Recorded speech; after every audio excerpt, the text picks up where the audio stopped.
Hello everyone, welcome to IBEST Shimla. आज मैं आपके लिए लेके आई हूँ नेक्स्ट मॉक पेपर डिस्कशन। जैसे कि हमने पहले डिस्कस किया था कि मॉक पेपर 1 में पैटर्न जो था वो डिस्कस किया गया था कि किस तरीके का पैटर्न आया था। मॉक 2 में जो है वो हमने ये नोटिस किया था कि वोकैबुलरी बेस्ड और अनसीन पैसेजेस आए जो जनरल कॉन्सेप्ट पे डिपेंड कर रहे थे। साथ में हिस्ट्री का जो एक सब्जेक्ट का जो उन्होंने पोर्शन पे क्वेश्चन पूछा गया वो हमने डिस्कस किया। So let's move on to the next pattern जो हम डिस्कस करते हैं। So let's start with the paper for the discussion. So इस वाले पैटर्न में आपके पास क्या आया है, आपके पास फर्स्ट साइड पे कॉम्प्रिहेंशन प्रोवाइड किया गया है, आरसी प्रोवाइड किया गया है। इनिशियली सेकंड मॉक पेपर में ऐसा नहीं था, फर्स्ट में था, सेकंड में नहीं था, थर्ड में अगेन वैसा ही पैटर्न फॉलो किया गया है। And let me tell you, ये वाला जो मॉक पेपर आया है, जैसे सेकंड मॉक पेपर था उसमें एक हिस्ट्री से रिलेटेड चीज जो है वो प्रोवाइडेड कर दी गई थी, बट वो कॉन्सेप्ट जो है वो जनरल व्यू पूछ रहा था। मीन जनरल अगर हिस्ट्री की किसी को नॉलेज है, पुराण की नॉलेज है, महाभारत की नॉलेज है, तो वहां पर वो क्वेश्चन जो है वो पूछे गए थे। बट इस वाले मॉक पेपर में लेंथी है आपका ये वाला comprehension. So let's have a look कितना लेंथी है ये वाला आपका जो कॉम्प्रिहेंशन का जो पार्ट है, वो काफी जो है यहाँ पर लेंथी जो आ रहा है। Let's have a look, please have a look. यहाँ पर आप देख सकते हैं कि आपका ये वाला जो कॉम्प्रिहेंशन है काफी लेंथी है, तो इसके लिए इतना थॉरो रीड या बहुत ज्यादा वो करने की जरूरत नहीं है। एक first hard and fast rule apply करते हैं, read the questions carefully, then we are going to answer it. Options पढ़ते, क्वेश्चंस पढ़ते हैं, ऑप्शंस देखते हैं, उसके अकॉर्डिंग हम जो है उसी रिलेट वर्ड को जो है पैसेज में ढूंढ के और उसका जो आंसर है वो हम बहुत अच्छे से फाइंड आउट कर सकते हैं। एंड वन मोर थिंग, इस तरीके का जब लेंथी जब कॉम्प्रिहेंशन आता है तो मोस्ट प्रोवाइडेड चीज क्या होती थी, आपके पास हाइलाइटेड वर्ड्स आते हैं। यहाँ पर आपको कॉम्प्रिहेंशन में you can just have a look, यहाँ पर विजिबिलिटी रहेगी कि कुछ ऐसे वर्ड्स हैं जो क्या रहेंगे, हाइलाइटेड वर्ड्स रहते हैं। So we can go for that. Highlighted words जो है बहुत अच्छे से आपको क्या प्रोवाइड करते हैं, नियर बाय आंसर जो है फाइंड आउट करने का जो पैसेज है वो प्रोवाइड करते हैं। सो वेरी इजिली पार्ट, यहाँ पर अभी शायद हाईलाइट आपको नजर नहीं आएगा, but we do have that provision of highlighted words in the comprehension. वो तब रहता है मैक्सिमम केस में जब आपका कॉम्प्रिहेंशन बहुत ही लेंथी आता है। सो मूव ऑन करते हैं फर्स्ट कॉम्प्रिहेंशन के क्वेश्चन की तरफ। Let's move on to the first one. Let's have a look what is being first.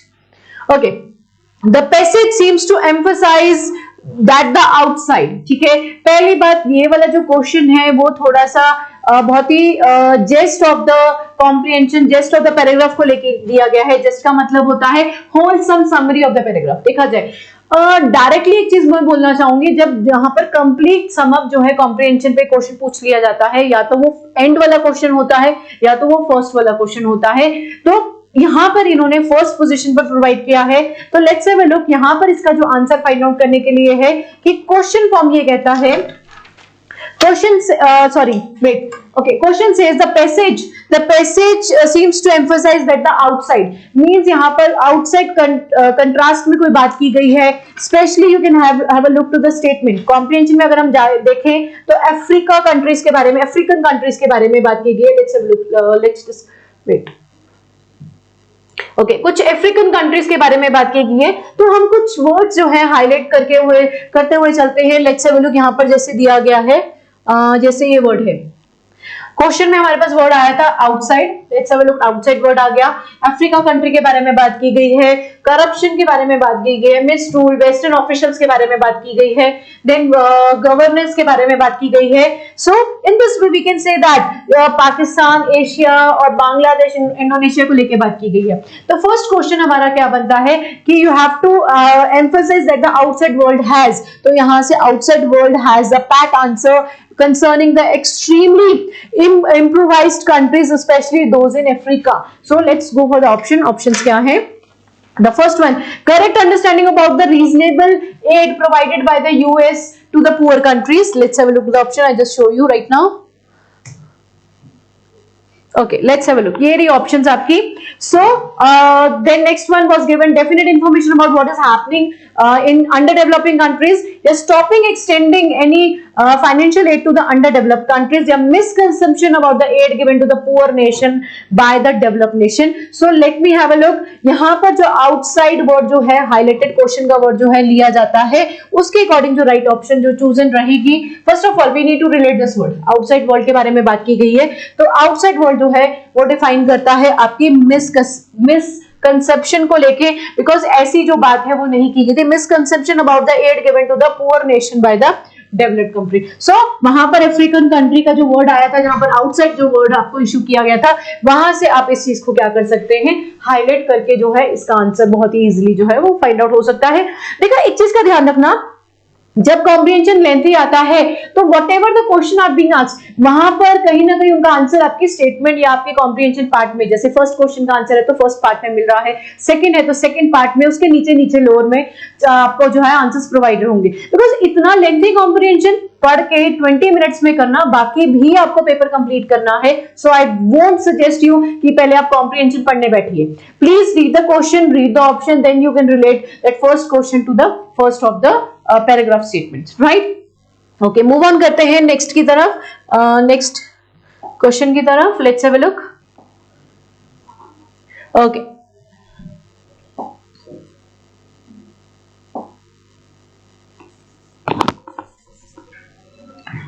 okay, next question says, next क्या है, according to the westerners the solution to eradicate the poverty of African nation lies in, तो according to the westerners बोला गया है, जो westerners word है, you will be finding that westerners word in the paragraph, because westerners word के बारे में जो है वो बात की गई थी। let me show you where it is।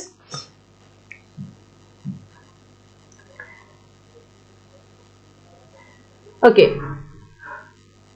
यहाँ पर जो वेस्टर्नर्स वर्ड है वो एक तरीके से वेस्टर्न कंट्रीज के बारे में बात हो रही है। तो वेस्टर्न कंट्रीज का जो कॉन्सेप्ट है वो यहाँ पर आपके सामने जो है वो बहुत इजीली प्रोवाइडेड रहेगा। यहाँ पर कुछ कंट्रीज के बारे में इन्होंने बात की गई है, तो वेस्टर्नर्स कंट्रीज के बारे में बात हुई है, तो ये रहा उसका पर्सपेक्टिव। तो यहाँ पर ऑन द फर्स्ट सेट जो है, यहाँ पर आपको उसका जो आंसर वो जो है बहुत अच्छे से रेडीली मिल जाएगा। सो इसका जो आंसर जो गिवन इन द ऑप्शंस है, let's have a look what are the option that they have given. This one, okay, they have just given you the option. First one is corruption, second one is improving their own national behavior या misrule या prolonged economic crisis या none of these, ठीक है। So according to the westerners, westerners का मतलब देखो directly westerners का word आपको स्टेटमेंट में नहीं मिला। westerners जो है वेस्टर्न कंट्रीज के बारे में बात हो रही है। So we are just giving the concept of improving their own national behavior के बारे में बात की गई है। तो इस तरीके से आंसर आप जो है वो कोरिलेट करते हुए जो है आंसर आपको बहुत अच्छे से फाइंड आउट हो सकता है। Okay, take up the next one, let's move on to the next statement. अभी जो भी स्टेटमेंट्स है वो कॉम्प्रिहेंशन बेस्ड पे जा रही है, बिकॉज पिछले वाले मॉक में ऐसा नहीं था, कॉम्प्रिहेंशन कुछ बता रहा था, आंसर्स हमें खुद उसके जो चूजन पार्ट में लेने पड़ रहे थे। बट यहाँ पर ये वाले कॉम्प्रिहेंशन में आपके पास जो स्टेटमेंट्स हैं वो आपको कॉम्प्रिहेंशन से उनका आंसर जो है बहुत रेडिली जो है वो प्रोवाइडेड रहेगा। The author has given the example of Bangladesh, Indonesia and Pakistan. We have seen that in the first page. In support of his argument that वो क्या बताना चाहता है, corruption is a major culprit in the way of prosperity, misgovernance hampers the prosperity of nation, right, despite rampant corruption, ठीक है। rampant का मतलब है ongoing, जो रुकने नहीं वाली, out of control होती है, ठीक है। corruption nation may prosper या or developed nation arrogantly neglect under the developed countries या none of these। so यहाँ पर बांग्लादेश, इंडोनेशिया, पाकिस्तान का जो सपोर्टिव आर्गुमेंट जो था, that is despite rampant corruption nation may prosper। तो rampant का मतलब होता है out of control का कंट्रोल होता है, that is the meaning of rampant।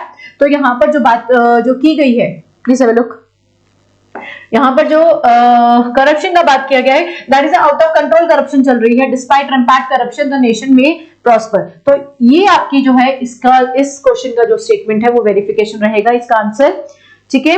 Move on करते हैं नेक्स्ट की तरफ, please have a look. Because comprehension तो आप लोगों को इसी जो मेथड से अप्लाई करना पड़ेगा। Read the question, read the option, then you can proceed further. So that is more been required and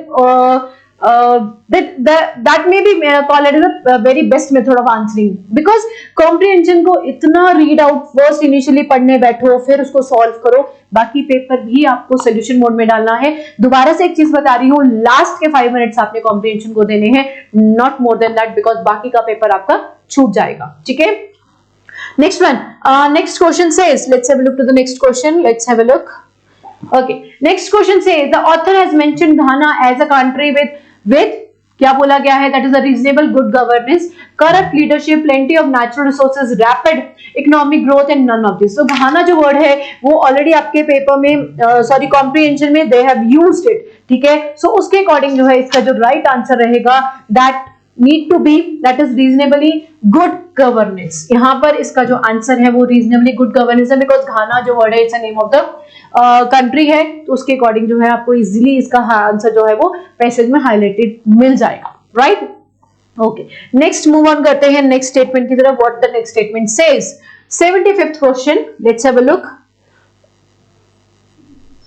Okay, 75th question says कि the case of malaria in Africa are mainly due to, they have given you the option, ये जैसे आपका reasoning का part आता है उस तरीके से इन्होंने ऑप्शन दिए, that is due to high temperature, climatic condition conducive for breeding, या malaria carries liking of human blood in preference to that of cattle. So they have given you the three parts. उसके बाद उन्होंने option दी है none of these, only B and C, only A and C, only A and B, all of three. तो इसके according जो statement proceed करती है, और वैसे भी पैराग्राफ में अगर आप देखना यहाँ पर अफ्रीकन कंट्रीज के बारे में ज्यादा जो है वो आपको इन्फॉर्मेशन ज्यादा मिलेगी, और कहीं ना कहीं अगर आपने अफ्रीकन कंट्रीज के बारे में पढ़ा हुआ है, थोड़ा जो है आपको लिंक वगैरह या कुछ पता है, तो you can correlate with that. So option is only A and C. Only A and C का मतलब है that is high temperature and malaria carrying liking for human blood in preference to that of cattle. So आपका A और जो सी है इसका जो है वो रेडिली आंसर रहेगा इस क्वेश्चन के लिए। आगे मूव ऑन करते हैं नेक्स्ट पार्ट के लिए। यस, 76th क्वेश्चन, 76 से the remark of former USA secretary of the Paul O'Neill is according to author, means वो क्या है?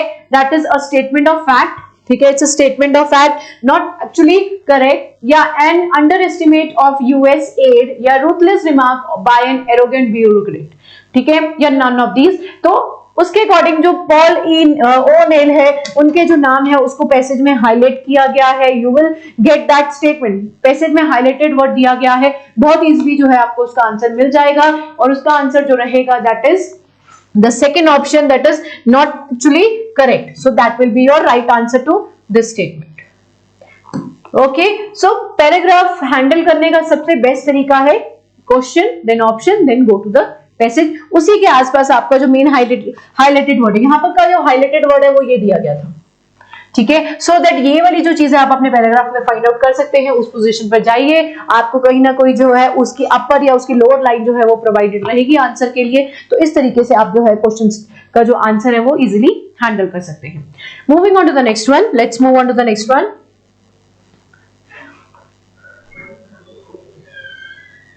Okay, next statement says President Bush statement in a press conference in April 2004 indicates that, वैसे अगर किसी ने statement सुनी भी होगी तो वो इसको आंसर कर सकता है, बिकॉज जनरली है बोली गई बात है, बट लेट्स जो बोला गया था स्टेटमेंट में, that is a aid given by USA to the poor countries is sustainable and sufficient. The sum of the freedom cannot be achieved through financial aid. Feeding the hungry millions outside the US is not possible. The US on its own assume the obligation of helping the poor countries. तो यहाँ पर जो right option है according to the passage जारी है, that is your fourth option, the USA on its own assume the obligation of helping the poor countries. देखा जाए यहाँ पर अफ्रीकन जो poor countries है, वेस्टर्न कंट्रीज है, और साथ में आपका जो यूएसए कंट्री का जो पार्ट है मींस हेल्पिंग पार्ट है, because you know that USA is a developed country, वो हेल्पिंग एड जो है काफी कंट्रीज को at the time of any sort of calamity या डिजास्टर के टाइम पे प्रोवाइड करती है। तो you can correlate this statement with this, तो आपको इसका आंसर जो है वो इजिली रेडिली पैसेज में से प्रोवाइडेड मिल जाएगा। Okay, moving on to the next one, next question again, let's move on to the next. Okay, next question, which of the following statement is true about US aid to the sub-Saharan African countries? Yes, sub-Saharan African countries के बारे में बात की गई। तो एक चीज मैं आपको बोलना चाहूंगी कि जैसे यहाँ पर काफी जो कॉन्सेप्ट पूछे जा रहे हैं, तो इस तरीके से आपको अगर जनरल कॉन्सेप्ट का इंफॉर्मेशन या जनरल नॉलेज अगर आप इस पार्ट में रखते हैं तो आपके लिए बहुत ही बेनिफिशियल रहेगा। So please have a look, यहाँ पर जो वर्ड यूज किया गया है सब सहारन कंट्रीज के बारे में जो वर्ड यूज किया गया है, let's have a look where is that word been located over here. Okay, wait, from the world, yes, it's written over here, Saharan countries के बारे में बात की गई है। So we have to just highlight that word. जो question पूछा गया उसका हाईलाइट वर्ड हम देखते हैं कहां पर है, तो नियर बाय इसी वर्ड के हमें जो है अपने स्टेटमेंट का जो है आंसर वो जो मिल जाएगा। So that is very much requirement हमारी फुलफिल हो जाएगी इससे। तो comprehension is just like that, you have to conduct the comprehension in this way only, right. Move on करते हैं। Okay, so what will be the answer to this statement? The answer is the USA aid to the farmer in African countries is $200 meter per millions per year. Sorry. Wait. This was the question.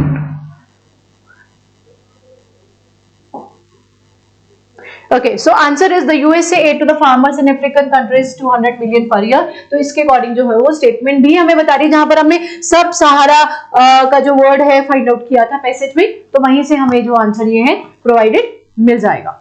Moving on to the next one, the purpose. Let's have a look at the next question. What the next question says. Okay, next question says, okay, the purpose of the author in writing this passage seems means अब complete comprehension का जो है वो just पूछ लिया गया है, sum up पूछ लिया गया है कि क्या है।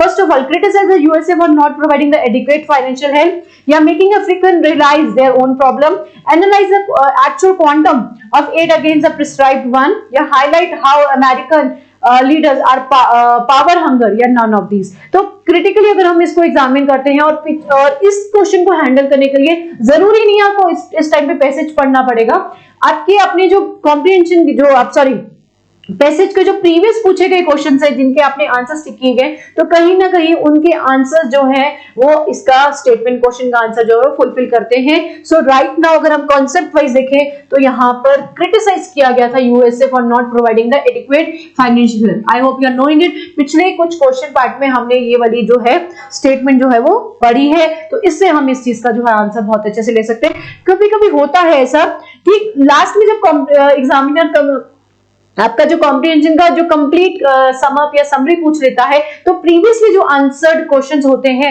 आप उनको एक बार चेक कर सकते हैं, उनकी अदर ऑप्शंस को चेक कर सकते हैं, सो दैट आपको पूरा कॉम्प्रिहेंशन नहीं पढ़ना पड़ेगा, आप इस चीज को इजीली हैंडल कर सकते हैं। So first question on the first paragraph first line में आता है, सेकंड मूव ऑन करते हैं, उसी तरीके से लास्ट जो आपका आ जाता है कॉम्प्रिहेंशन का सम अप आ जाता है। Okay, so ये थे हमारे questions. Now we are moving on to the next part. Let's move on to the next part. What the next part says? Let's have a look. Okay, so from number 80 to 82 यहाँ पर पूछी गई है आपके लिए vocabulary, ठीक है। यहाँ पर हमारे पास जो है vocabulary बहुत अच्छे से पूछी गई है। So let's handle the vocabulary over here. You have to read the question first. ये मैंने आपसे पहले भी बात की है, थोड़ा सा थॉरली जो है बहुत ही रेडिली जल्दी आप क्वेश्चन जो है वो जरूर पढ़िए, बिकॉज क्वेश्चन पढ़ने में कोई भी गड़बड़ी जो है वो नहीं होनी चाहिए। Which of the following word or a group of word is most nearly the same in the meaning as the word printed in the board as used in the paragraph? Yes, exactly. पहली बात इन्होंने क्या बोला है, nearly the same। nearly the same का मतलब है they are asking all the synonyms, ठीक है। और दूसरी बात as printed as a bold in the paragraph means आपको पैराग्राफ में highlighted word bold words दिए गए हैं और आप लोगों को क्या प्रोवाइड करना है, similar meaning synonyms प्रोवाइड करने हैं। So let's mark the first one. First word is that is given is obligation, ठीक है। obligation word दिया गया है। obligation, you know that obligation क्या होता है, commitment, responsibility, duty. So we have to take the right word. obligation का मतलब है duty, commitment, ठीक है, कमिटमेंट हो गया, रिस्पॉन्सिबिलिटी होगी, that is the meaning of obligation. Because you need to know the vocabulary. Vocabulary अगर आप बहुत अच्छे से करके जाते हैं अपने एग्जामिनेशन पॉइंट ऑफ व्यू से, तो लेट मी टेल यू बहुत इजीली जो है वोकैबुलरी सेक्शन को आप हैंडल कर सकते हैं, ठीक है। तो पहले हमने पता किया कि ऑब्लिगेशन का मीनिंग है that is a commitment, responsibility या duty. First word that is given as lip sympathy, ठीक है। अब लिप सिंपैथी क्या होता है, that is support for someone और something that is expressed by someone in words but not shown in that person's action. Means I am just saying, मैं आपको बोल रही हूं कि मैं आपकी हेल्प करूंगी, सब कुछ करूंगी, but exactly I am not helping you, so that is being called as a lip sympathy. Means बोलने में वो बात आ रही है बट एक्शन में वो चीज नहीं शो हो रही। सो ऑब्लिगेशन का मीनिंग सेम मीनिंग नहीं है ये। नेक्स्ट इज ट्रू एम्पैथी, ठीक है, ट्रू एम्पैथी का मतलब होता है ability to see the things from another's perspective and feel their emotion, means एक दूसरे के कॉन्सेप्ट से ये चीज को देखना कि वो उस चीज को कैसे फील कर रहा है और उसी चीज को समझना, उसी के इमोशंस को समझना। सो ऑब्लिगेशन का मीनिंग तो ये भी नहीं होता, क्योंकि ऑब्लिगेशन का मेन मीनिंग है कमिटमेंट, रिस्पॉन्सिबिलिटी, ड्यूटी, ठीक है।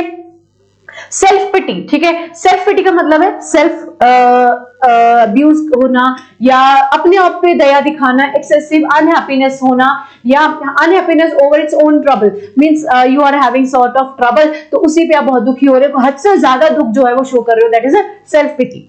कंडीशनल रिस्पॉन्सिबिलिटी, कंडीशनल रिस्पॉन्सिबिलिटी होती है ग्रांटिंग, जहां पर जो भी रिस्पॉन्सिबिलिटी दी जाती है बट वो अंडर कंडीशन सब्जेक्टिव हो जाती है, कि जो भी कंडीशन है वो अंडर सब्जेक्टिव आपको फुलफिल करनी है, तो ऑब्लिगेशन का मीनिंग जो है इस तरीके से नहीं आता।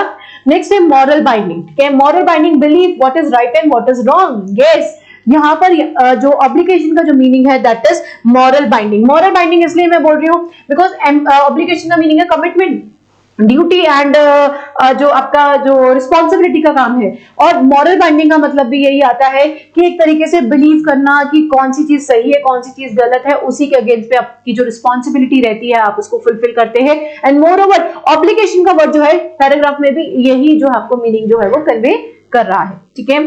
नेक्स्ट मूव ऑन करते हैं, नेक्स्ट वर्ड इज स्क्वैंडर, ठीक है। स्क्वैंडर का जो इन्होंने दिया है we have to find out the synonym, ठीक है। अब let's have a look, squander का मीनिंग क्या है। Squander means waste, waste of something, money waste है, या रेकलेस और फुलिश मैनर में, मींस अनवांटेड जो है टाइम का वेस्ट कर रहे हैं, मनी वेस्ट कर रहे हैं, सो दैट इज अ स्क्वैंडर। अब स्क्वैंडर जो वर्ड है वो आपको पैराग्राफ में भी दिया गया था बहुत अच्छे से, और ऑप्शन दी गई है, use economically means in a very good pattern, मतलब एक बहुत अच्छे से समझदारी से खर्च करना, so not the right meaning, ठीक है। यहाँ पर एक वर्ड दिया गया है, लेट मी टेल यू, सिफिन जुडिशरी, ठीक है, जिसका मीनिंग होता है सिफिन और जुडिशरी, बच्चे दो अलग अलग वर्ड हैं, इनको कंबाइन किया गया है और इनका मीनिंग भी डिफरेंट होता है। सिफिन का मतलब होता है ड्रेन, ड्रेन, फर्नल, पंप या tube. Let me tell you, यहाँ पर एक वर्ड दिया गया है सिफिन, ठीक है, आई जस्ट टेल यू, इसका मतलब होता है ड्रेन, ड्रेन होना, ठीक है, कोई पाइप के थ्रू शो करना, फर्नल बनाना, ठीक है, सिफिन का मतलब ये होता है, और जुडिशरी का मतलब होता है wise, sensible, in a very prudent way, ठीक है। तो ये दो अलग अलग वर्ड्स हैं, यहाँ पर दो वर्ड्स को कंबाइन करके आपको एक वर्ड वोकैबुलरी वर्ड दे दिया गया है, ठीक है। Then denote generously means willing to give money with feeling of kindness, ठीक है, बहुत ही जनरस वे में। Donate with ulterior motive, yes, ulterior motive का मतलब क्या है यहाँ पर, अनरिवील्ड रीजन फॉर सेइंग और doing something, means you want to help someone but आप बताना नहीं चाहते कि आप उनकी हेल्प कर रहे हो, तो यहाँ पर स्पेंडर का जो मतलब निकलता है that is your again second option, that is spend wastefully. Yes, because spender का मतलब ही होता है रेकलेस तरीके से खर्चना या फुलिश तरीके से अनवांटेड जो मनी है उसको वेस्ट करना। So meaning synonym will be your that is spend wastefully, ठीक है। नेक्स्ट वर्ड इज मॉडेस्ट, ठीक है, नेक्स्ट वर्ड है आपका modest. You know the meaning of modest. Modest का मतलब होता है सेल्फ डिपेक्टिंग करना, फेन करना, टॉरेबल मींस वो चीज जिसे आप सहन कर सकते हो बहुत ही नॉर्मल ऑर्डर में, not so high not so down but modest level पे, ठीक है। The word that is given humble, ठीक है, हम्बल का मतलब होता है वेरी मीक, रिस्पेक्टफुल, ठीक है। अब यहाँ पर जो हम्बल का मतलब है एक तरीके से बहुत ही काइंड हार्टेड रहना, सो that is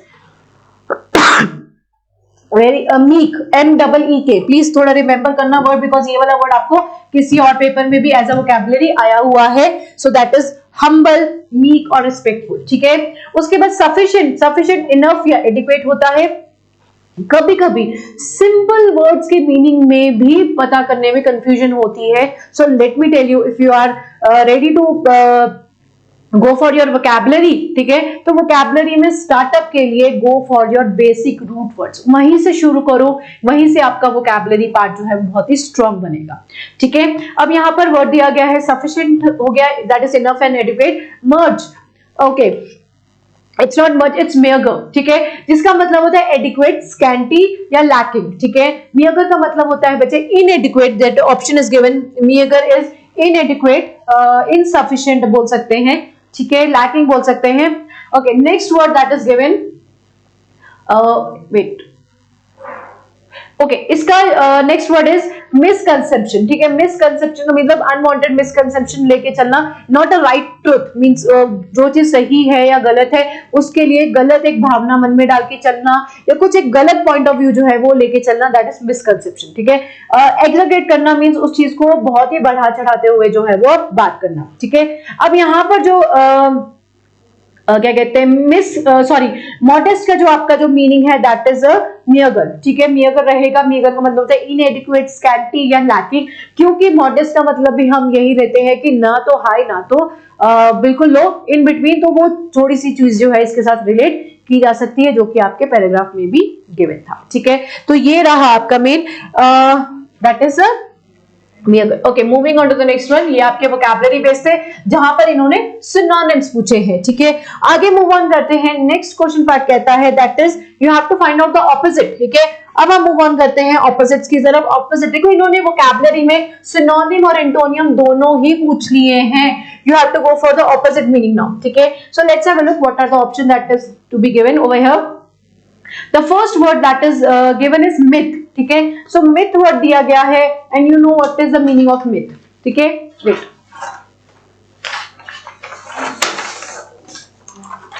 Okay, so myth का मतलब होता है that is folk tale या story that cannot be true. myth का मतलब actual meaning होता है कि जो चीज बोली जरूर गई है बट वो सच्चाई नहीं है उसमें, that is a myth. Widely held but a false belief on an idea, ठीक है। अब first word they have given, हमें वैसे भी ऑपोजिट ढूंढना है। First word is given as a reality, ठीक है। मिथ का वैसे बहुत ही राइटली वर्ड जो है वो क्या निकलता है, रियलिटी ही आपको निकलेगा, बिकॉज मिथ फॉल्स होता है तो रियलिटी एक्चुअल बताता है। मिस्ट्री का मतलब क्या होता है, mystery is what, mystery is a puzzle. Enigma, enigma बोलेंगे हम इसको वैसे मिस्ट्री को। I have given you that, yes. Okay, next word is misery, ठीक है। मिजरी अनहैप्पीनेस, डिस्ट्रेस बोला जा सकता है, डिफिकल्टी बोला जा सकता है। मिसकंसेप्शन, मिसकंसेप्शन यहाँ पर वर्ड आया है दैट इज क्या कहते हैं, फॉल्टी, मिसअंडरस्टैंडिंग रखना और एग्जैगरेट करना, ओवर एम्फेसिस करना, इन्फ्लेटेड करना या ओवर स्टेटेड करना, ठीक है। तो इसके अकॉर्डिंग आई डोंट थिंक सो इस वर्ड में आपको कोई प्रॉब्लम आएगी, बिकॉज मिथ अगर फॉल्स आइडिया होता है तो रियलिटी उसका क्या बनता है, ऑपोजिट बनता है। बहुत इजीली रहा ये वाली वोकैबुलरी को हैंडल करना। नेक्स्ट वर्ड इज एक्सटेंसिव, ठीक है। एक्सटेंसिव का मतलब होता है लार्ज, साइजेबल, बहुत बड़ा, ठीक है। तो इसके अकॉर्डिंग ऑपोजिट ढूंढना है, तो I don't think so you will get some any sort of problem. इसका जो राइट आंसर है दैट इज इंटेंसिव। एक्सटेंसिव बड़ा, intensive to the smaller in depth, short time, through और विग्रस बोल सकते हैं, ठीक है। बट अगर देखा जाए ऑप्शन में जो बाकी दी है उनके मीनिंग्स क्या है, जैसे कि abominable that is loathsome, detestable, hateful बोला जाता है। Next one is inherent, inherent का मतलब होता है that is permanent, yes permanent या इसेंशियल बोला जाएगा। रैम्पैट, रैम्पैट का वर्ड जो है वहां पर भी क्वेश्चन में भी यूज किया गया था, जिसका मतलब होता है आउट ऑफ कंट्रोल, ठीक है। और नेग्लिजिबल का मतलब होता है इनसिग्निफिकेंट, बिल्कुल नहीं, इनसिग्निफिकेंट बोला जाएगा। सो ऑपोजिट चाहिए था, एक्सटेंसिव का opposite we have already got that is intensive. आगे है वर्ड प्रोलॉन्ग, यस प्रोलॉन्ग का मतलब बहुत अच्छे से पता है, दे have given you the option, जैसे कि इमीडिएट, अभी इमीडिएट तो बिल्कुल पास में हो गया, शॉर्ट एंड अगेन शॉर्ट में हो गया। Then they have given you brevity, ठीक है। अब यहाँ पर जो ब्रेविटी का मीनिंग है that is a shortness, concise, exact use of words, बहुत ही कम यूज करना, बहुत ही कॉम्पैक्ट करके यूज करना। Short live, brief and short live. Narrow का मतलब स्मॉल, लिमिटेड माना जाता है, ठीक है, बहुत ही नैरो डायरेक्शन में डाला गया। तो इसका जो मीनिंग है, प्रोलॉन्ग का मतलब है बहुत लंबे तरीके से खींचना, और यहाँ पर जो इसका मीनिंग निकलेगा दैट इज शॉर्ट लिव, जो कि हमें क्या बताता है, एंटोनियम। देखो प्लीज एंटोनियम के बारे में बात हो रही है, not the synonym, antonym, because don't get confuse. आपको पेपर में एग्जामिनर इसी तरह के ऑप्शन देता है सो दैट कि बच्चा जो है वो कंफ्यूज हो जाए। आपको क्वेश्चन को बहुत अच्छे से दिमाग में रखते हुए इसका आंसर करना है, बिकॉज बच्चे कभी कभी क्या करते हैं कि सिनोनिम ढूंढते ढूंढते, सॉरी एंटोनियम ढूंढते ढूंढते वो सिनोनिम आंसर कर रहे होते हैं, ठीक है। So I just want to give you that advice, don't do that, read the question and put that question in your mind so that कि आप इस तरीके से वोकैबुलरी हैंडल करने में कोई भी गलती नहीं करेंगे, ठीक है। आगे मूव ऑन करते हैं, ये हमारा वोकैबुलरी सेक्शन था जो कि बेस्ड कहां से था, आपके कॉम्प्रिहेंशन पे था, ठीक है। आगे देखते हैं क्या है। Okay, now we are having a grammatical exercise, ठीक है। ग्रामर फॉलो होगी यहाँ पर, एक second, Yes, from 86 to 90 question, you have to read the sentence to find out whether there is a grammatical error or not. The error, if any part, one of the sentence, the number of that part is answer. If there is no error, answer the number 5th option. Means आपको ये पहले exercise भी मैं आपके साथ कर चुकी हूँ, सेम रहेगा। जैसे कि आपके पास एक क्वेश्चन दिया गया है, लास्ट ऑप्शन जो है वो आपकी नो एरर में जा रही है, ठीक है। सो अगर ग्रामेटिकली करेक्ट है तो नो एरर ऑप्शन जो है वो आप चूज कर सकते हैं। Let's have a look to the statement क्या है। He was grateful to me for the help that I had extended for him in the hour of his need. So no error. So according to this rule, यहाँ पर कोई भी जो है statement कहीं से भी एरर में लग नहीं रही है, because very rightly very simple statement जो है वो इशू की गई है। कहीं से भी स्टेटमेंट एरर जो है वो इशू नहीं कर रही है, बहुत ही सिंपल स्टेटमेंट जो है वो इशू की गई है। Let's have a look.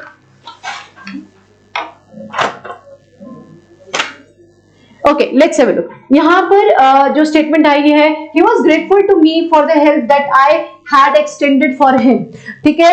यहाँ पर जो आपका जो क्या कहते हैं एरर है, दैट इज एक सेकेंड, एक चीज बताना चाहूंगी। यहाँ पर देखो क्या हो रहा है, he was grateful to me for the help that I had extended for him. पहली बात, यहाँ पर जो एरर है यहाँ पर स्टेटमेंट में, प्लीज हैव अ लुक। यहाँ पर जो एरर है स्टेटमेंट में, आई हैड एक्सटेंडेड, यहाँ पर कुछ गड़बड़ है। स्टेटमेंट में कुछ एरर यहाँ पर नजर आ रहा है कि आप उस चीज को एक्सटेंडेड भी कर रहे हो और एक्सटेंडेड जो है वो फॉर हिम कर रहे हो। लेट मी टेल यू, आप एक्सटेंडेड क्या करते हो, टू हिम करते हो। यहाँ पर टू प्रेपोजिशन को फॉलो किया जाएगा। फॉर तो रीजन बता देता है, फॉर इज अ प्रेपोजिशन, ठीक है ना। फॉर एक रीजन जस्टिफाई कर रहा होता है। तो आप एक्सटेंडेड क्या कर रहे हो, यू आर एक्सटेंडेड हेल्प। तो एक्सटेंडेड हेल्प जो है वो टू होता है, फॉर नहीं होता है। So this is the reason, यहाँ पर फॉर नहीं आएगा, यहाँ पर टू आएगा। और तो यहाँ पर जो एरर आपको फाइंड आउट हुआ वो कौन से ऑप्शन में था, नंबर 3rd ऑप्शन, ठीक है। Okay, moving on to the next one. Next says, while undergoing a strenuous workout, he suffered a massive heart attack but luckily survival, ठीक है। यहाँ पर I don't think so किसी को कोई इशू होगा, बहुत ही रेडिली आपको एरर जो है वो मिल जाएगा।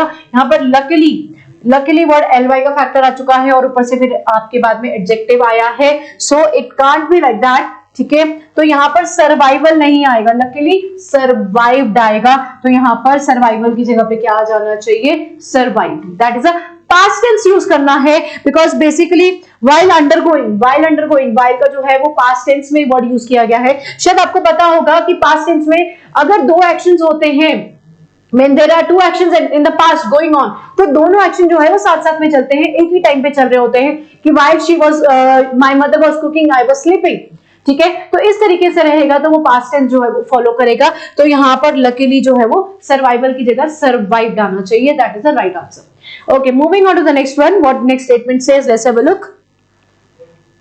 Number 88 statement. Let's have a look to the 88. Okay. I think that once he paid money, he is relieved of all his responsibility. Right? So please have a look where you're going to find out the error in this statement. Error जो आपका grammar part है बच्चे, grammar part इस तरीके से आता है। And let me tell you, thorough grammar की नॉलेज होनी बहुत जरूरी है, बिकॉज यहाँ के जो ग्रामर, आपके जो पेपर पॉइंट ऑफ व्यू के जो ग्रामर एरर्स होते हैं, बहुत ही हिडन एरर्स होते हैं। स्टेटमेंट को एक बार रेडली रीड करने में ऐसा लगता है कि कोई एरर है ही नहीं और we are choosing the no error option, but it's not like that, because thorough knowledge एक हिडन, अगर आप एस्पेक्ट नॉलेज ग्रामर को फाइंड आउट करने के लिए रखेंगे तो ही आप इस तरीके के स्टेटमेंट को हैंडल कर पाएंगे। Because you know that grammar जो है एग्जामिनर बहुत ही अच्छे से डालता है और ग्रामर को हैंडल करना, if you are having a thorough knowledge you can handle it, ठीक है ना। सो कंप्लीट नॉलेज के लिए तो होना ही चाहिए। ओके, यहाँ पर स्टेटमेंट है, he thinks that once he paid money he is relieved of all his responsibility। तो यहाँ पर क्या आ जाना चाहिए, let's have a look. Statement जो है बहुत अच्छे से जारी है। he thinks that once का मतलब है पहले की बात की जा रही है, तो यहाँ पर एक चीज का जस्टिफिकेशन यहाँ पर है कि पहली बात तो वंस वर्ड यूज किया गया, दूसरी बात वंस का मतलब ये है कि हम बहुत ही पहले पास्ट वाले टाइम के बारे में बात कर रहे हैं। तो दो बातें मैं आपको ये चीज बोलना चाहूंगी, we are having one for past tense, एक आपका होता है पास्ट परफेक्ट, ठीक है। दोनों में डिफरेंस क्या है, पास्ट परफेक्ट टेंस यहाँ पर डिस्क्राइब करेंगे। सबसे पहली बात है कि पास्ट और पास्ट परफेक्ट दोनों एक ये वाला जो पास्ट टेंस है वो V2 लेता है, एक जो है वो V3 लेता है। कॉन्सेप्ट वाइज मैं आपको ये समझाना चाहती हूँ कि सपोज V1 हमारे पास है, V2, V3, V4 and V5, ठीक है। अब इसमें जो V1 है वो एंजॉय वर्ड है, V2 एंजॉयड है and V3 again is enjoyed. So the basic difference is कि ये दोनों वर्ड जो है V2, V3 बहुत जगहों पे सेम रहते हैं। So what is the basic criteria of knowing कि कहां पर वो V2 लगा है, कहां पर वो V3 लगा है? So let me clarify this thing. V2 बच्चे वहां लगता है जहां पर सिर्फ past tense होता है, जहां पर has और have नहीं आता, मीन्स ये रहता है स्ट्रक्चर। सिर्फ जहां पर enjoyed ed फॉर्म ही लगा लेकिन कहीं पर has और have नहीं आता है तो वो आपका क्या कहलाता है, पास्ट। और पास्ट परफेक्ट में क्या आ जाता है, subject plus has have had plus आपका V3 plus object plus time आ जाता है, ठीक है। अब इसमें कॉन्सेप्ट वाइज ये समझाना है कि स्टेटमेंट अगर प्रेजेंट से निकला हुआ, प्रेजेंट से लगा हुआ पास्ट बताती है तो वो पास्ट टेंस कहलाता है, और अगर प्रेजेंट से लगा हुआ पास्ट जो बहुत पहले हो चुका होता है वो पास्ट परफेक्ट में चला जाता है। अगर ऐसा है तो please have a look to the statement. Statement once के बारे में बात कर रही है तो ही पेड नहीं आएगा, ही हैज पेड। तो यहां पर स्टेटमेंट में क्या आ जाना चाहिए, आपका हैज पेड आ जाना चाहिए, बिकॉज सॉरी यहां पर स्टेटमेंट प्रेजेंट परफेक्ट टेंस के साथ जा रही है तो हम यहां पर हैज लगाएंगे, बिकॉज वो स्टेटमेंट पहले पास्ट में थी और प्रेजेंट में जो है वो चल रही है। So that will be the right answer. तो एरर आपका यहां पर रहेगा। Moving on to the next one. Next statement क्या कहता है, let's have a look. Taking care of yourself cannot be and should not be considered as a selfish thing, ठीक है। ये स्टेटमेंट थोड़ी सी कॉम्प्लिकेटेड है। Let's have a look to the statement. According to the grammar part हम ये कह सकते हैं taking care of your self, ठीक है।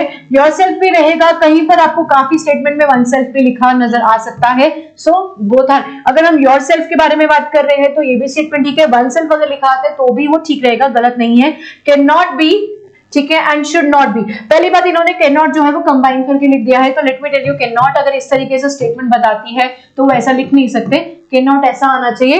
But if they have written in this way तो हम इसको एक पंक्चुएशन एरर मान के छोड़ सकते हैं, इसको इग्नोर कर सकते हैं, बिकॉज पंक्चुएशन एरर हमने नहीं जो है वो रिकॉग्नाइज करने हैं। Should not be consider as a selfish thing means यहाँ पर एरर है। लेट मी टेल यू, जब भी आप चीज को कंसिडर में डालते हैं तो कंसिडर तो आप ऑलरेडी कर चुके, कंसिडर एज नहीं किया जाता, उसको वैसे ही कंसिडर किया जाता है। तो एज करने का मतलब आप एक तरीके से आगे फर्दर एक पॉइंट दे रहे हो कि उसको उस तरीके से लाइक दैट के तरीके से आप कंसिडर करें। तो जब कंसिडर वर्ड यूज किया गया है तो एज वर्ड जो है वो यहां पर नहीं रहेगा, ठीक है। So that will be the error in this, ठीक है। Okay, moving on to the next one. Next statement क्या कहती है, let's have a look. Next statement says people express their expectation that their leaders should not resorting to corrupt practice and nepotism, ठीक है। अब यहाँ पर जो बात की गई है, प्लीज हैव अ लुक। यहाँ पर people expresses their expectation that their leaders should not resorting to, यहाँ पर जो वर्ड है resorting नहीं आने वाला, बिकॉज यहाँ पर जो वर्ड आएगा resort आएगा। The reason is बिकॉज यहाँ पर जो भी जिस तरीके के एक्शन के बारे में बात की गई है उसके according restarting is not the exact word. इसका जो V1 जो वर्ड है रिस्टार्ट ही आएगा, बिकॉज उसी की तरह से हम जो है preposition को लीड करते हैं। रिस्टार्ट, रिस्टार्टर, रिस्टार्ट ही रहता है। सो दैट इज वाई इसका ING फॉर्म जो है वो नहीं रहेगा, बिकॉज यहाँ पर एक्सपेक्टेशंस को एक्सप्रेस किया गया है। So that will be taking the V1 form only, ठीक है। So that will be your grammar exercise. Error detection था यहाँ पर ये वाला पार्ट। मूव ऑन करते हैं नेक्स्ट की तरफ। Okay, next one says, next है आपका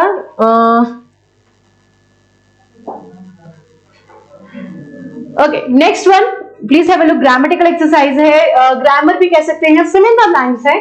fill in the blanks with the vocabulary is given. Yes, यहाँ पर vocabulary बहुत अच्छे से given है. So let's have a look to the statement. What the statement says. Question part ये कहता है कि in each of the following sentence there are two blanks given. जैसे हमने previous mock paper में किया था. In the 5 pairs are given denoted by number 1, 2 and 3 and 4, 5. Find out which pair of word can be helped. So you have to give that. मैंने आपको यहाँ पर एक ट्रिक बताई थी इसको करने में कि अगर आपको first fill in the blanks का आंसर नहीं प्रोवाइडेड मिल रहा है, सेकंड का मिल रहा है, तो अगर सेकंड का मिल चुका है तो फर्स्ट का भी सेम ही पोजीशन पर रहेगा. तो ये थोड़ा सा ट्रिक आप यूज कर सकते हैं. But let me tell you, you need to have vocabulary knowledge. Vocabulary knowledge is must in this only. Let's read out the statement first. Liberalization has removed all the legal dash and dash the floodgates to the multinational companies. Yes, liberalization means एक liberal free कर देना has removed all the legal what. अब कोई free कर रहा है तो क्या फ्री करने वाला है, हर्डल्स फ्री नहीं करने वाला, हर्डल्स इज जस्ट रुकावटें तो नहीं आएगा। बैरियर्स, यस बैरियर जो है वो रहता है। सो अगर ऑब्स्टेकल्स बोला जाए या गार्डेड बोला जाए, ऑब्स्टेकल वर्ड भी जो है यहाँ पर सूटेड रहेगा। But let me tell you जो बैरियर वर्ड है, बिकॉज लिबरलाइजेशन जो है वो सारे लीगल बैरियर्स होता है, लीगल ऑब्स्टेकल्स नहीं बोला जा सकता है, ठीक है। तो इस तरीके से हम जो है सेकंड ऑप्शन जो है वो चूजन पार्ट में रखेंगे। So over here barriers and open the flood gates to the multinational companies. यहां पर एक चीज बोली गई थी कि यहां पर फ्लड गेट्स जो है वो ओपन कर दिए गए, तो राइट ऑप्शन जो है वो ओपन आ सकता है। अगर हम ऑब्स्टेकल लेते तो यहां पर गार्डेड वर्ड जो है सेकंड वर्ड वो यहां पर एप्लीकेबल नहीं होना था, तो we can take with this, ठीक है ना। तो बैरियर्स और ओपन वर्ड जो है यहां पर सही रहेगा। Taking up the next one, let's move on to the next one. What next one says? The dash on some of the towns has created among the residents of the other parts of the country. ठीक है, dash the dash on some of the towns has created the residents of other part of the country. So attack या mission, raid या awareness, bombardment, panic या spell या satisfaction, shows या dampness, ठीक है। यहाँ पर एक थोड़ा टेक्निकली टर्म ये बोल दी गई है कि यहाँ पर कुछ अटैक के बारे में बात हो रही है, बिकॉज रेसिडेंट्स को बोला गया है। तो राइट ऑप्शन जो रहेगा वो बॉम्बार्डमेंट रहेगा। लेट्स हैव अ लुक, यहाँ पर जो राइट ऑप्शन रहेगा वो बॉम्बार्डमेंट रहेगा, और उसने क्या क्रिएट कर दिया, that has created a panic, ठीक है, panic among the residents of that other parts of the country, right. Okay, moving on to the next one, next statement की तरफ मूव ऑन करते हैं। Okay, next one. Dash to the popular belief that every astrologer nurtures blind faith in faith and our astrologers believe in dash. ठीक है, सो यहाँ पर option बहुत अच्छे से दी गई है आपके लिए। Let's have a look to the options. That is contrary an action, according your thought, boing या present, providing, forecasting, pointing और direction। अब यहाँ पर प्लीज ध्यान रखना, ऑप्शन बहुत ही नियर बाय जा रही है, सारी ऑप्शन बहुत नियर बाय जा रही हैं। तो यहाँ पर popular belief that every astrologer nurtures, तो यहाँ पर एक फैक्ट बताया जा रहा है, वो एक अलग से ऑपोजिट फैक्ट जो है वो बताया जा रहा है। तो ऑन द कंट्ररी, ठीक है, to the popular belief that every astrologer nurtures blind faith in faith and are astrologers believe in action. Yes, so right one will be your first option, because according to the astrologer and believe in all that, हमारी जो right option है वो first ही इसके साथ जाती है, ठीक है। आगे मूव ऑन करते हैं। Let's look have a look to the statement. His dash has yielded him dash fruit, ठीक है। तो इसमें जो रहेगा बहुत ही सिंपल स्टेटमेंट है, तो इसमें प्रिजर्वनेस, ठीक है, इसका मीनिंग क्या होता है, that is the main part of effort या रिक्वायर्ड टू डू समथिंग, कोई एफर्ट जो करता है। His yielded का मतलब होता है that is you have done something in a fruitful way, ठीक है। तो preservance का मतलब होता है that is an effort that you put in some sort of work, तो his preservance has yielded him the desired fruit, yes। यहाँ पर ये रहेगा। अब faith और undesirable, देखो faith वर्ड जो है पॉजिटिव है, लेकिन undesirable तो नेगेटिव वर्ड आ गया, ठीक है ना। उसी तरीके से एक्शन और वाइबल के बारे में बात किया गया है, जो कि स्टेटमेंट सुटेबल नहीं लेता है। एम्फेसिस और एक्सपेक्टेड भी नहीं रहता, बिकॉज एम्फेसिस जो है वो आता है, और यील्डिंग का मतलब है कि आप ऑलरेडी वो काम कर चुके हो, ठीक है, आप वो जो वर्कआउट कर चुके हो, आपकी जो मेहनत का जो फल है वो आपको बहुत अच्छे से मिला है। सो ये स्टेटमेंट इस तरीके से मीनिंग जो है वो कन्वे कर रही है। Next one, his dash contribution to the tsunami relief fund was dashed by his staff members. Yes, exactly, यहाँ पर एक नॉर्मल सी बात की गई है, जैसे कि merger, ठीक है, यहाँ पर जो merger का जो मीनिंग है that is unwanted unsatisfaction way में बोला जा सकता है, not so clearly been defined, ठीक है, इस तरीके से बोला जा सकता है इस चीज को। उसके बाद इन्होंने स्पॉन्टेनियस मीन्स रेगुलर, बस स्पॉन्टेनियस के बारे में बात नहीं की, बिकॉज एक ही बार कंट्रीब्यूट किया गया है। अब देखो स्पॉन्टेनियस वर्ड आया, बट नलिफाइड का मतलब होता है नेगेटिव, नल, वो नल एंड वॉइड, ठीक है। नेग्लिजिबल या कुछ भी नहीं किया और उस चीज को कोई भी जो है वो सैंक्शन नहीं करते हैं, नेगेटिव वर्ड है, नहीं जाएगा, बिकॉज डिमांड नहीं हो रही है। Last word is generous and appreciated, yes, statement please आप एक चीज में जरूर देखना कि स्टेटमेंट को अगर कुछ स्टेटमेंट प्रॉपर्ली डिफाइन नहीं कर रही है, न्यूट्रल पोजीशन अगर स्टेटमेंट डिफाइन करती है, तो एक रूल ये याद रखना कि ग्रामर कभी न्यूट्रल नहीं रहती, या तो पॉजिटिव होगी या तो नेगेटिव होगी। तो अगर इस तरीके से न्यूट्रल स्टेटमेंट इशू की जाती है तो first move on to the positive part, then move on to the negative part. So according to the statement, his generous contribution to the tsunami relief fund was appreciated by his staff members। तो ये रहेगा इसका right answer। Okay, let's move on to the last part. Let's have a look to the last one। Okay, so this one is your rearrangement। आपका जो last part जो आया है इस बार के पेपर पैटर्न में, वो आया है आपका rearrangement। Okay, let's have a look to the solution to the rearrangement. यहाँ पर बहुत अच्छे से स्टेटमेंट्स दी गई है, और सबसे बड़ी बात यहाँ पर रीअरेंजमेंट सिंपल पोजीशन में पूछा गया है। It is just you have given you the 6 statements दी गई हैं। First statement, it is a general term used to describe over 200 individual disease. ठीक है, यहाँ पर एक कैंसर डिजीज के बारे में बताया गया है। The abnormal cells in word cancer, characteristics हो गए, the tumour tumor and these disease progress। So you are already getting the arrangement sheet। यहाँ पर आपको बहुत अच्छे से ABCDEF के इस फॉर्म में स्टेटमेंट पूछी गई है। Move on to the question part. Question part ज्यादा इंपॉर्टेंट है हमारे लिए। Which of the following is the second statement, यहाँ पर सेकंड पूछ लिया गया। ठीक है, which of the following to be the third sentence. ठीक है, third sentence after arrangement mean third पूछा गया। यहाँ पर आपको कौन सा पूछा गया है, फोर्थ पूछा गया है। 2, 3, 4 पूछा गया। Let's have a look the next one. 2, 3, 4 के बाद आपको वेट, यहां पर आपको पहले 2, 3, 4, उसके बाद इन्होंने क्या पूछा, फिफ्थ पूछा, एंड योर लास्ट इन्होंने मेंशन कर दिया है। लास्ट का मतलब यहां पर इन्होंने 6 स्टेटमेंट पूछी। ठीक है, so what is missing in this, 1 नहीं पूछा, 2 पूछा, 3 पूछा, 4 पूछा, 5 पूछा, 6 पूछा। Now the means beginning of the passage नहीं पूछा गया। और सबसे डिफिकल्ट पार्ट रहता है कि अगर बिगिनिंग जो है किसी भी स्टेटमेंट की हमें पता लग जाती है, मिल जाती है, तो उसके लेफ्ट ओवर स्टेटमेंट जो है वो आंसर करना इजी होता है। अगर बिगिनिंग गलत हो गई तो लेफ्ट ओवर स्टेटमेंट भी पूरा गलत होता चला जाएगा। So let me tell you, आपको फर्स्ट निकालना है, उसके बाद सीक्वेंस ऑर्डर लिखना है। So I really want rough side पे आप अपना सीक्वेंस बना के रखिए और उसको बहुत अच्छे से हैंडल कर सकते हैं। सो स्टेटमेंट में देखते हैं कैसे रहेगा। ओके, स्टेटमेंट में जो आपका रीअरेंजमेंट है, सो फर्स्ट था which one is the second statement. ठीक है, सॉरी या which one is second statement, but हम सेकंड और थर्ड इसके अकॉर्डिंग अभी नहीं चल रहे हैं, क्वेश्चन के अकॉर्डिंग हम सीधा चलते हैं अपने कॉन्सेप्ट के अकॉर्डिंग।